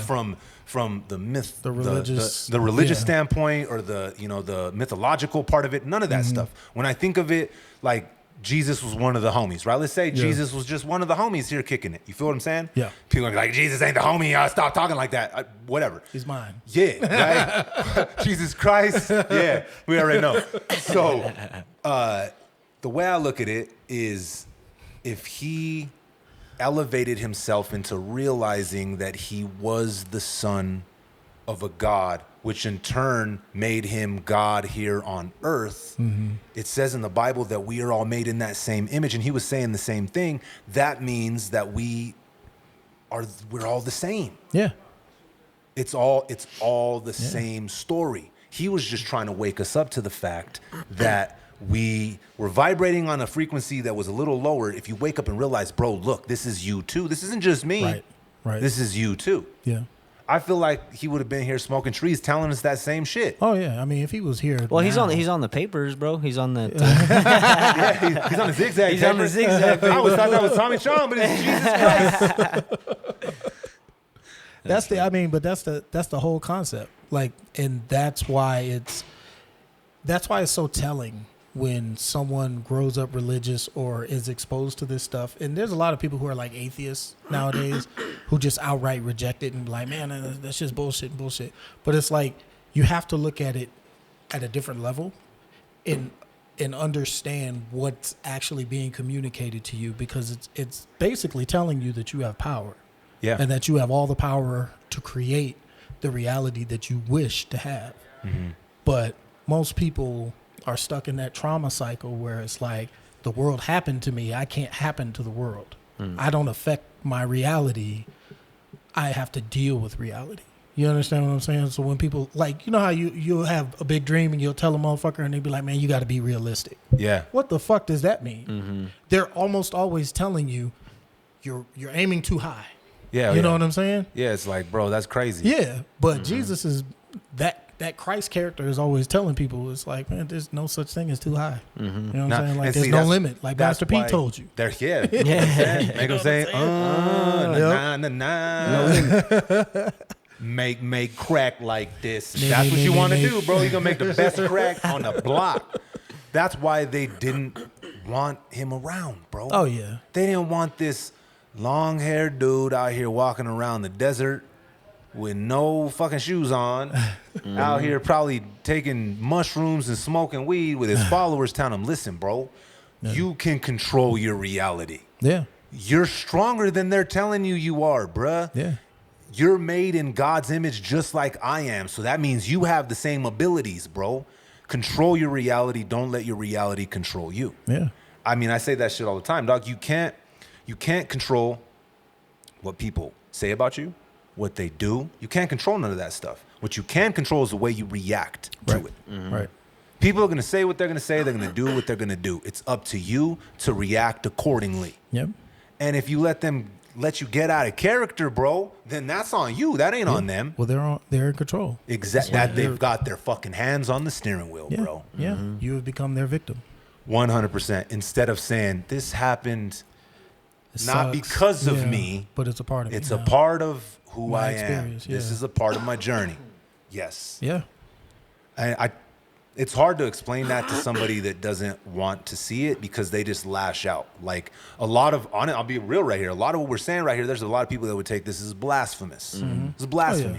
Because you're not supposed to say, you can't say I'm a god. Yeah. In religions, bro, especially the religion that I grew up in. You can't Right. walk around saying I'm a god. What the fuck? You're crazy. You're not God. Yeah, but when you look at it when you look at it from what's actually written in there, right, and you think of it from a standpoint like that, that's all Jesus was trying to say. All he was saying. That's all he was trying to say. And the people that didn't want him to say that were like, oh, hell no. Yeah, but they still put the books out. They still put the knowledge out. A version of it. And they still confuse it. But the cool part about it is Jesus wasn't the only one that came to say that. Exactly. That spirit keeps coming back. Yes. Over and over again in different cultures and different times. Like there's always somebody who keeps coming back, saying the same thing over and over again. So they can't stamp it out. No. It's the truth. They just got to always change comes it out when they can. Right? They try to change it. They try to the perspective a little bit, and they try to get you to focus on a character like long hair, blue eyed. Looks like Josiah over there. Yep. Versus somebody who looks like me. Looks like Josiah on heroin though. Looks like Josiah if he was doing. But think about people who argue to the end of their days about whether his skin looked like mine or looked like his. They're missing or the look point. Like you. Yeah, exactly. Yeah. It's like it just goes on and on and on, but they're missing the point. Yep. And they're never actually learning anything and moving beyond the conversation, because the next part, once you adopt that thought process, now you in trouble, because now you got a whole lot of people out here who are just like, man, I don't like this world the way it is. I'm gonna flip this change shit. This I'm gonna change something up, and I'm not gonna do it with violence. I'm not gonna do it harming other people. Yep. I'm gonna do it with love. What? Well, they don't want to hear that. That's that real John Lennon shit. Yep, that's that talk. That's that exactly. Beatles shit. Yeah. That's that talk. That's why they want to keep you focused on the shit that doesn't really matter. Right. Argue about the stuff that is inconsequential. Yeah. Don't focus. It's Wizard of Oz, my dude. It is. Hey, don't look at the guy. Yeah. Close that curtain, my dude. You can't see how this shit works back here. What the fuck is wrong with you? Once people start dialing into that frequency, bro, I remember when I started thinking like that, like it's steps. They're fucking painful steps too, bro. I've kicked myself into massive panic attacks thinking like this. Yeah. I remember them vividly, but each one you get a little closer and a little like, it's like we're saying, it's kind of like shadow work. Yeah. You got to go through that. Oh fuck, what if this is real? Like, and I think that's why a lot of people don't want to do that, because that shit doesn't feel good, dog. Okay. Scary. I got something to add to this, but go on and make your point. The way I started looking at it was like, again, energy. Frequencies, vibrations. Everything's vibrations and frequencies, right? Think of like God or the source or the universe or whatever you want to call it, pure light, whatever you want to subscribe to, as like an infinite, abundant place to find energy and knowledge, right? Think of it like an outlet in the wall, right? The universe is like an outlet in the wall, okay? Yeah. And when we plug in subconsciously into this outlet, right? The big difference is an outlet in the wall only sends energy, right? Yeah. When you plug in subconsciously, you really plug in and tap into the source. Not only are you going to be sent information and energy, but you can send information and energy. Correct. That's what manifestation and prayer and all this stuff boils down to. It's sending information out into the cosmos, the source, the plug, the outlet, sending it to them, and they send it back your direction. Right. What are you sending out? Yeah. What are you putting out there? Are you a negative ass motherfucking person that's only sending out negative shit? Because if you are, I bet you your life is in shambles. Yeah. I bet you there's this cloud that follows you wherever you go that you can't shake. Yeah. Guess why? Because it's what you're putting out, dog.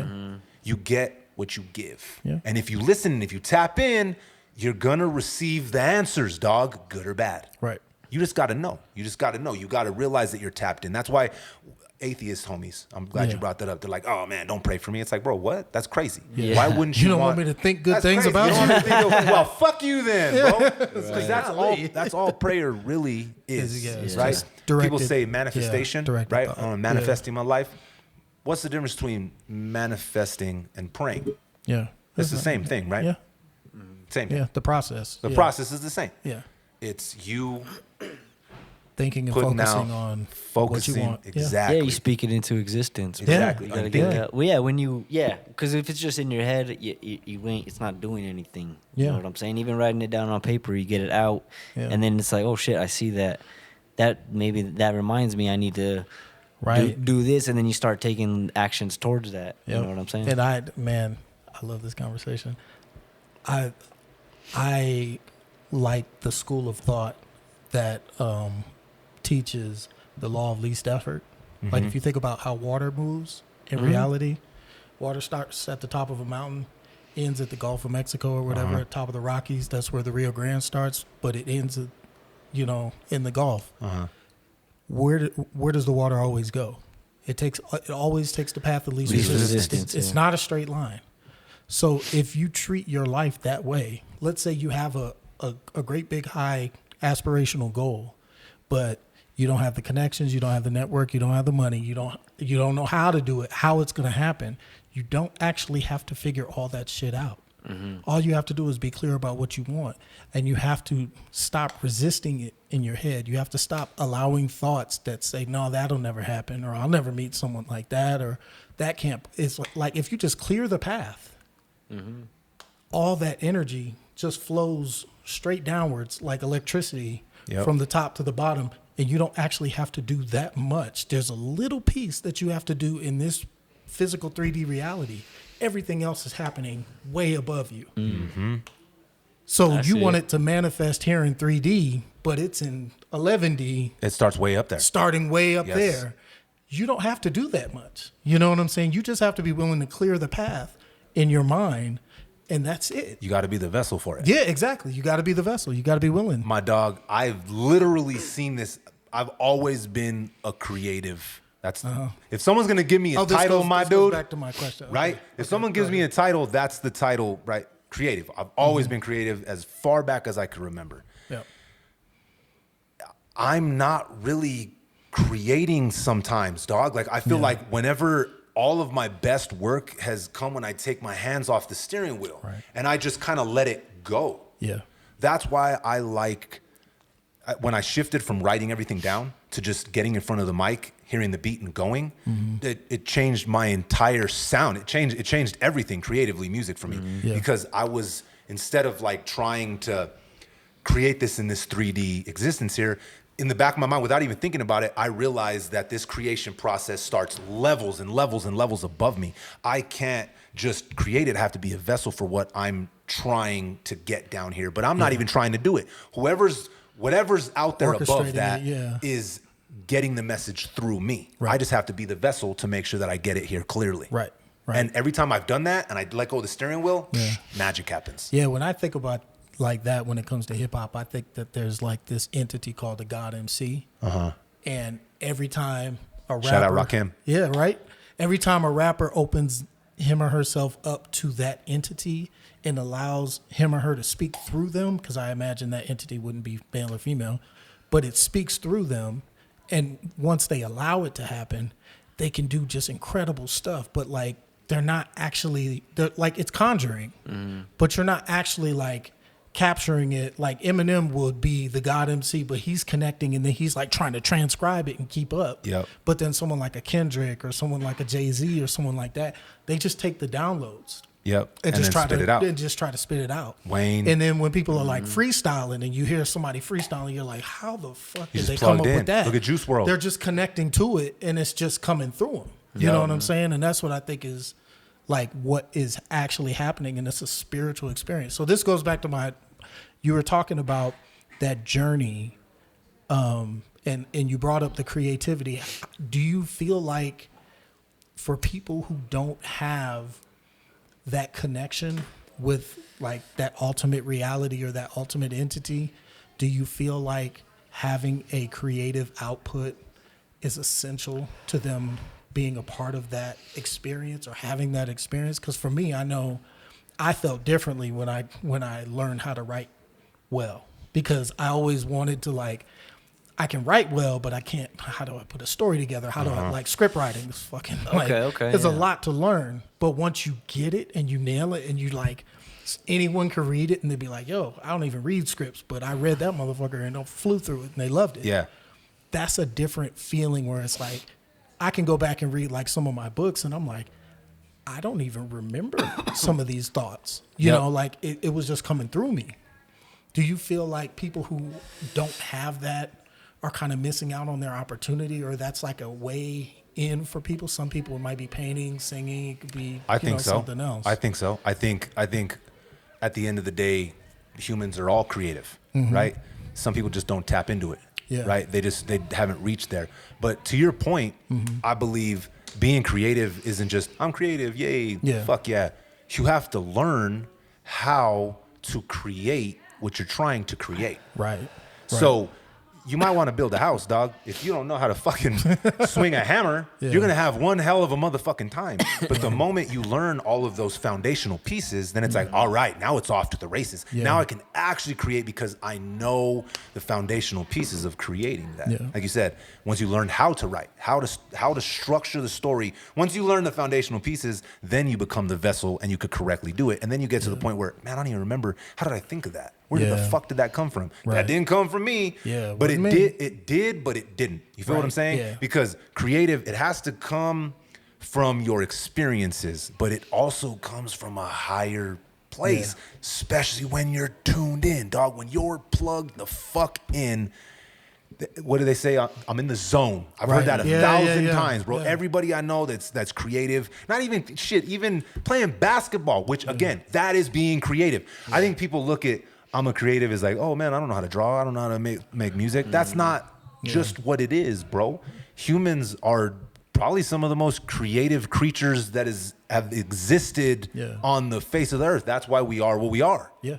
We create constantly, whether you're creating bro, creating a child, something out of nothing like that, that's creating something, right? No doubt, it's all creation, right?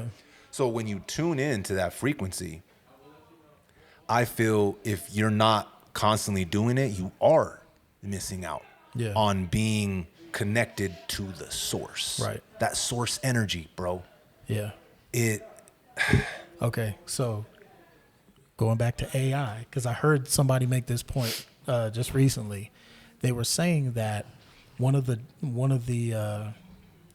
dangers of AI and what it's doing to the creative process is it's separating us from that chi, from that energy, because we're just giving the computer tasks, but we're not actually doing them. We're just saying, okay, we're going to organize the outputs and put the cogs in place, but we're not creating everything from whole cloth the way, some things require that. Yeah. Because that's what creates that texture, that feel, that quality that makes something human versus making it computerized. Yep. And by moving into an age where people haven't yet generally matured, like we still look at creative people as like they're unusual or special or whatever. When you better go get a real job. But everybody here at the table knows we're regular people. We just learned how to do something extraordinary. I'm like Jesus, bro. You are though, bro.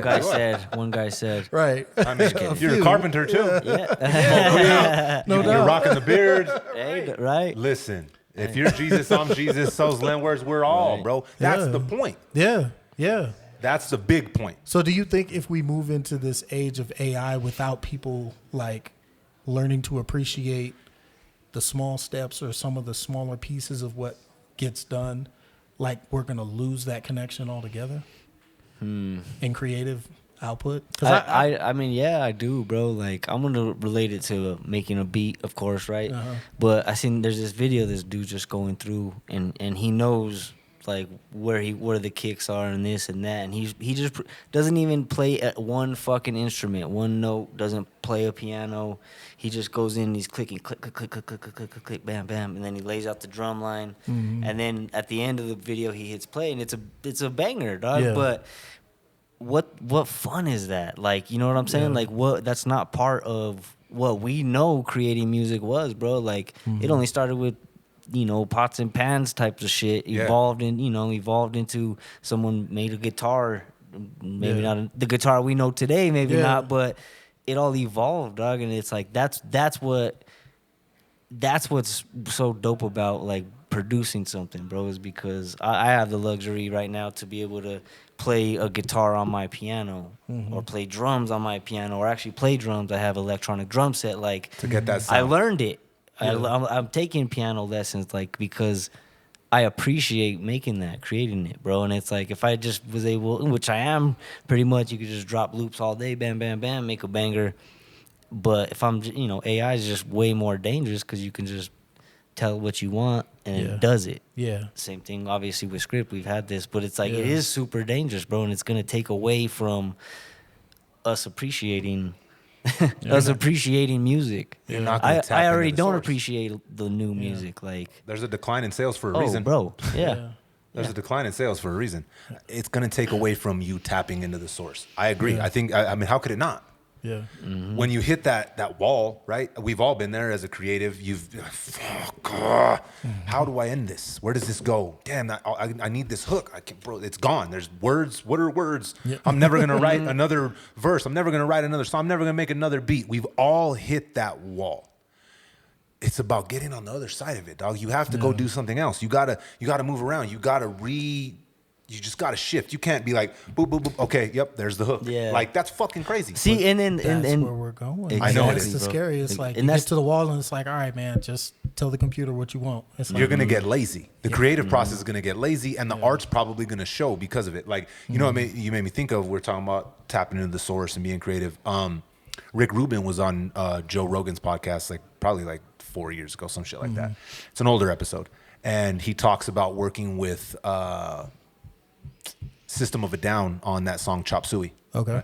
Did you leave your keys on the table? You wanted to, you know what I'm talking no, about? he doesn't. Come on, land words. Step up your white culture. Hey, nah. System of a Down, dope as fuck, right? Okay. So they're working on this song Chop Suey, and it gets to the last verse, and they have everything but the lyrics, right? He's like, yeah, this is super dope, but I don't have any words here. So Rick Rubin tells him, go grab a book off of my shelf, right? He had his bookshelf there. He said, just grab a book, grab random book. He's like, open it and read whatever words you find in the book.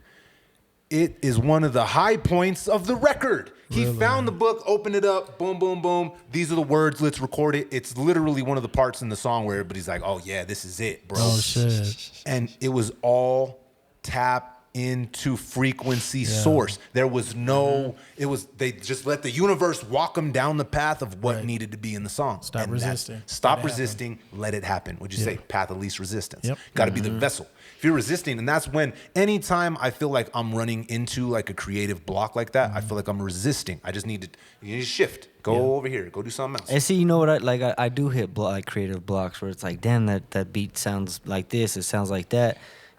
So what I did was my next step was like, well, fuck, I don't know. I'm gonna learn piano even better than what I know it now, because then I could start making more beats than just rap or than just trap or then you know what I'm saying. And then it's like, okay, well, now I'm not even making just beats. I'm able to do like compositions and you know what I'm saying. That's what Lenwers was saying. You're learning more about the foundational pieces of what you like being creative, your lane of it. You're learning more of how to actually do that. So you're better at piano. So okay, bet. Now you're only going to be a better vessel for when you are tapped in. Exactly. Right? Yeah. Okay, before, like, let's say 10 years ago, right? I guarantee 10 years ago you smash on the musician that you are today. Yeah. If you'd be like, motherfucker, you don't know shit, right? If you seen your little, you'd be like, let me show you something, boy. Move the fuck out of the way, right? Oh, yeah. That's how you have to keep going, because I feel like if you don't do that and you get stagnant, you're not gonna be the proper vessel for when the time comes for you to put that To show it, yeah. to show it. It's like just like learning new chords. Yeah, Well, it's you know, like I hear like a lot of artists are like, man, I'm ready for it. Why the fuck ain't I blowing? I need to be doing this and that in these shows, and it's like, but you're probably really not ready for it. Yeah. Like there's a lot of shit I'm trying to improve on because I want to be ready when shit hits. Yeah. You know what I mean? But and a lot of people are just in their head. They're like, I'm so dope. People need to hear me, which is dope. That's how you should be. But you got to also think like, what's the next step of you actually being ready? Yeah. Can you put on a good show? You know what I'm saying? Like, do you And have that's music that's the videos? fundamentals. It's And like, I'm just being like, I'm pigeonholing it. I know here what you're because- saying though. Like, and I think it's all saying the same thing. Where it's like, if you just focus on, all right, instead of saying I want to be this big or that big, and just focusing on that, it's like just again path of least resistance. What's Yeah. the small thing that you can do? All right, put on a good show. Like Yep. just a dope ass show. Lose money. Like get a venue, pack it. You know, Learn like, what that don't- takes. Yeah, learn what it takes to Yes. put on a dope show. So now you can appreciate when somebody comes to you as a promoter and says, "Yo, I need you to perform. Sorry, I can't pay you. Or I can only pay you this." But you're like, "I don't give a fuck." Well, they're gonna remember this night. Like this Well, and is about especially to be a because bad I just did a show and I know motherfucker. exactly how much it costs. I Yeah. know the risk. I know the reward. Yeah. All right, cool. Yeah. Yeah, You're- but you know, but you're not taking it personally, and you're not like, "Man, ain't nobody here. Yeah. This is some bullshit." Like you're not looking at it like that. But the thing Like you're is, spoiled. you gotta, you, and I asked myself this question thousands of times throughout my career, and I feel like a lot of people are scared to ask that question: is why are you doing this? What is making it? What's your Exactly. what is making it to you mean? Yeah, When I was younger, making it to me meant badass fucking whip, retiring my moms and pops, all the bitches, spinning rims, money falling out my fucking ass. That was my vision of making it. MTV Cribs, my dude. Bro, I was just about to fucking say You that. feel what I'm MTV saying? Cribs. That bro, was yeah. my I made it Yeah. moment, right? Now look back, these motherfuckers were renting those houses and them chains and them cars. That's not my definition at all now of making it. And I'm glad you said that. Like, are you ready? Right? I can tell you right now, dog, if I was in the position I am now, if I got everything I have now 10 years ago, my dude, I would be dead. yeah, I was not, absolutely not ready yeah, for the level I'm at now. yeah, 10 years ago. Fuck no. There's no way I could have. sure. I could have dealt with it. I couldn't have handled it. yeah. I was not emotionally, mentally mature enough to handle the level I'm at now, and that's fine. Yeah. That's what Mike Tyson says. He said the devil comes as everything you want, It's true. and it comes to you just like that. Yeah, you about to get everything you ever wanted, Yep. and that's when the real test happens because it's like because are you then- built for it? And then you find out, why did I actually do this? Why did I want it? in the Why first place? was I on this path? Did you want money? That is a very shallow goal. Yeah. There's Yeah, not going to be for any sure. substance in that, bro. There's not. Obviously, we all need money. I'm not saying you don't need fucking money. I want fucking money. Let's go get this fucking bag. But that can't be the main objective. The drive, If yeah. that's the drive, my dude, you're going to be in a very shallow, dark place. Yeah. Because And you're not gonna like the people around you No, because no. they're the same. Yeah. you're not bro. going to appreciate it when you got it. Yeah. When you do Yeah. get that bag, if that's the only thing you're chasing, that's a very shallow goal. Yeah. I want $1 million. Okay, cool. What's gonna happen when you get the $1 million? Well, I don't know. That's all I want. Yeah. Good luck. Yeah. There- Yeah. You have to ask yourself, why am I doing this? What is my definition of success? I've had this conversation. I've talked about this before. One of the homies I hadn't seen in years. He's like, damn, bro, they always hit you with that must be nice shit. I can't stand that shit. I can't, Must be nice. I Oh, yeah, can't yeah, yeah. stand that shit. Bro, that shit Yeah. pisses That's- me off, I dog. hear that sometimes, and I'm like, motherfucker. When someone hits me with the listen, must be we are nice, not the same. not a lot of shit really instantly pisses me off. That's the one, dog. That takes me from 1 to 1,000 instantly. Must be nice. Motherfucker, do you know the sacrifice? Do you know the blood, sweat, and tears? Do you know the people I've lost Yeah. to get to where I am right now? Ain't shit nice about it, my dude. This is just an ends to a means. We're still on this path, right? Don't hit me with the must be nice. Yeah. Must be nice. You must have a lot of money now. You went viral. What does it feel like to be super successful? I'm like, Working That- harder what? than I was. vanity metrics like viral numbers, that's not how I equate success. I don't look down, man, shit, we got 1 million views. Fuck yeah, we made it. Fuck no. I don't that's not my measuring stick for success. I look at the people around me. And that's how I look at other people too. That's how I judge other people's success. If you're fucking eating fucking something better than Red Lobster and all your people are starving, you ain't successful, bro. You're a piece of shit. You're eating alone. The way I measure success is the health and the way people around me and me as a unit are feeling, right? The happiness, the ability to laugh and go and like be together and enjoy that. Yeah. To me, that's a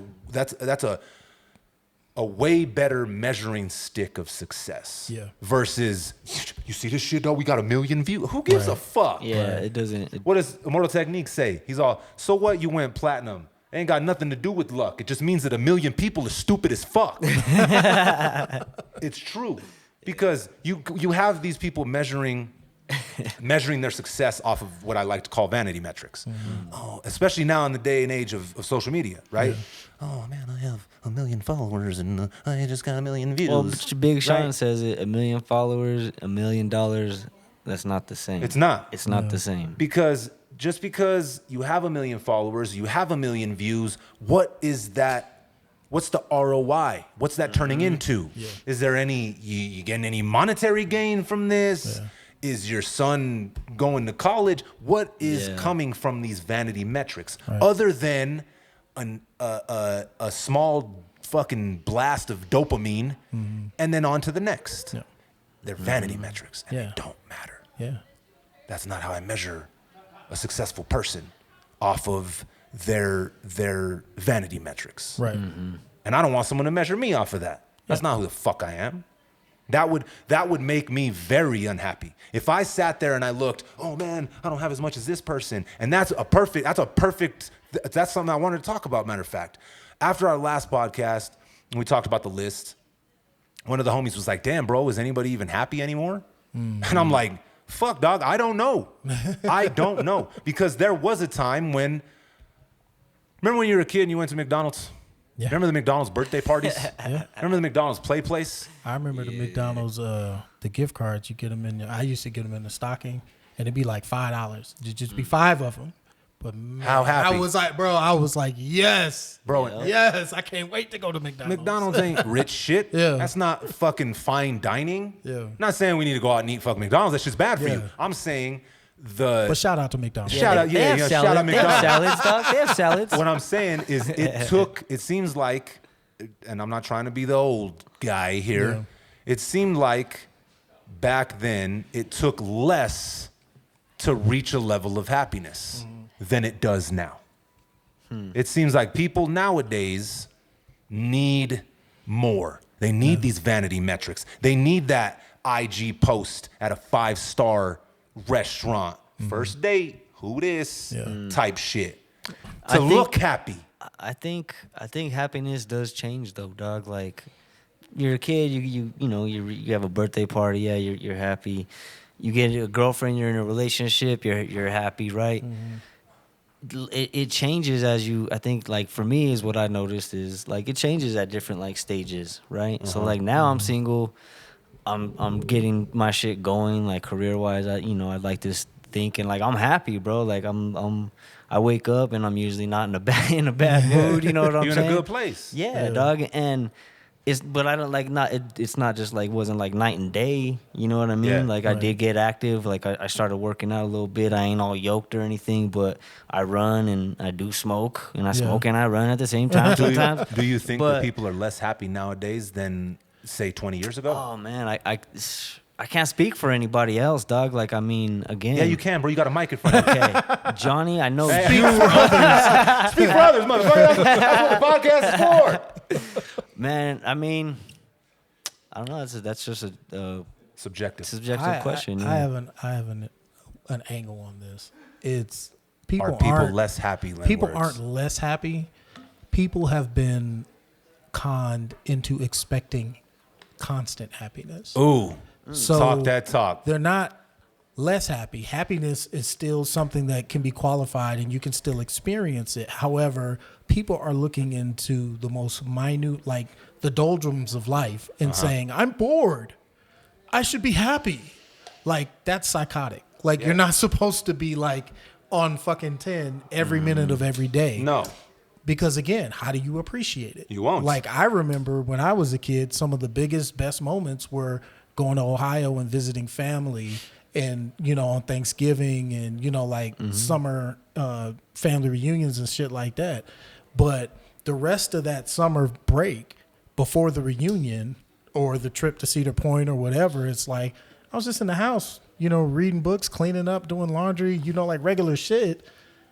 But it's not like I was mad because I wasn't having fun all the time. And I think nowadays, and I look at it with my own kids, it's just like I try to convince them and explain to them. It's like, you're not supposed, like everything is not supposed to be fun all the time. Like you have to temper it. You know what I'm saying? Like you have to be satisfied with just sitting around, kicking it with people, playing cards, or just watch, just talking fun, to then each other. Nothing's fun. Exactly. Well, it's impossible to quantify. It's impossible to quantify what's good or bad if everything is expected to be one or the other. Yes. All the time. You know, if everything's what I'm saying? happy, then nothing's happy. Exactly, and that's what I'm saying. If is you like can what live you're forever, talking about. Yeah. What's the life? point? Yeah. Like what good is the value? What's the value of life if you live forever? You know what I'm saying? It's the same concept. So it's like people aren't less happy than they used to be. I think happiness is the same. I think they have more opportunities to be happy, but they care less about them because there's so many options, and they expect it to be a constant stream of happiness, and that's delusional, dude. Like I don't know how that slipped into consciousness, but we need to like get rid of it. Well, just turn the dial back down a little bit. I don't necessarily think that people are less happy. Yeah. I think it looks different because people are more obsessed with showing strangers that they're happy. Right, but that becomes another way. Because think about it. How often did you get shown pictures of your friends' vacations? Not very often. I mean, show and tell at school. I was the first week of school. It's like, what'd you do on summer vacation? It usually was like, hey, check out my new toy. Yeah, exactly. What'd you get for Christmas? If homie would have pulled up a picture, I'd been like, what the fuck? Yeah, Get the fuck out of here with your family pictures. Yeah. But now it becomes another dopamine hit that people are looking for every time they pick up their phone. It's just like, who looked at my picture and liked it? Yep. Who's happy that I'm happy? Well, and if you know what I'm saying? It's like, I think that's what it comes down to. That's the thing. I think people nowadays are more concerned with other people being happy for them being happy that they forget to actually be happy, my dude. Exactly. You got people that are in like dope ass moments, right? Yeah. You gotta be in the moment, dog. And they're just like, that's the wrong angle. It's if like, you're not in the moment, what is wrong with you? Before you know it, dog, Like, you're gonna blink your eyes. You're gonna you? blink your fucking eyes, and guess what? The moment is gone. Or you just ruin the moment for everybody else. You ruin the moment, and it's gone. It's fleeting. So if you're not there in the moment, being happy, how do you think you're going to be happy when other people are pretend happy for you being pretend happy? You're not happy. You're pretending to be happy so other people will think you're happy, so they'll be happy for you. That's fucking insane, dog. It's insanity. It's insane. It's a crazy and loop, you're never dude. going to reach that level because you're not doing. Again, we go back to it. This is a perfect way to round out this shit and to segue out this motherfucker. Why are you doing this? Yeah. Why? What's the point? Yeah. If you're pretending to be happy so other people will pretend to be happy for you or even be happy for you, you're never going to be happy. Yeah. You're not. Can't have it. You can't. It don't work that way. Yeah. And you shouldn't want anybody else to be happy for you. No, you know what I'm saying? Like, I mean, you can't base your seem experiences off that. No. I think there's a lot of people, and I've experienced this in my own life as well. I think there's a lot of people when they realize the responsibility that they have to their own happiness, where it's not anyone else's job to make you happy.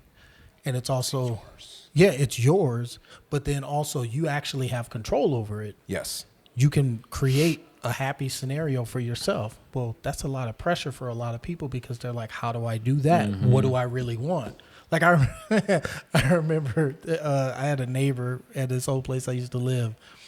It was this older woman, and her daughter lived with her. And I forget what we were having a conversation. I just remember we were talking, and then she said something about being happy, and I said, "Yeah, but nobody knows what they want." And she just rolled her eyes, and I got the biggest laugh out of this because older people know.